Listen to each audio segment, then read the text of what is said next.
والد الركراكي يتراجع عن قراره بخصوص حمد الله، ويحسم في الرسمية الحارس المرمى للمنتخب الوطني المغربي. وتشافي يفاجئ شادي رياض بتصريح قوي.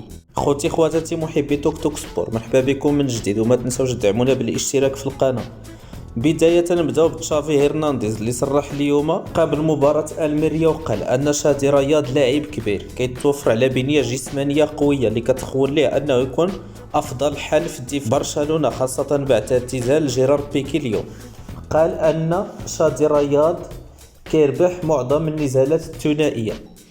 وبالرجوع إلى المنتخب الوطني المغربي، فربما تسارع الأحداث الأخيرة خلات وليد الركراكي يتيق ويرجع الثقة ديالو في حمد الله.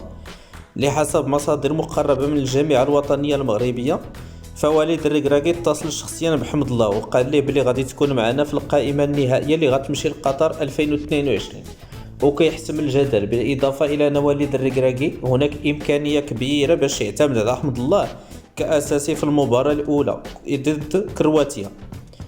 نفس الشيء بالنسبه لياسين بونو اللي حسب مصادر مقربه من والد الركراكي، فهذا الاخير كي غادي يعتمد عليه كحارس اساسي في هذا المونديال. قال لهم ان المحمدي حارس كبير، وهذا ما كيعنيش انه ما غاديش يعتمد على ياسين بونو اللي قال لهم بلي المحمدي خدا الفرصه ديالو كامله في كاس العالم روسيا 2018، وقال لهم هاد المره غادي نشجعوا ياسين بونو حتى هو باش يرجع التنافسيه ويرجع للمستوى اللي كان معروف به شحال هادي.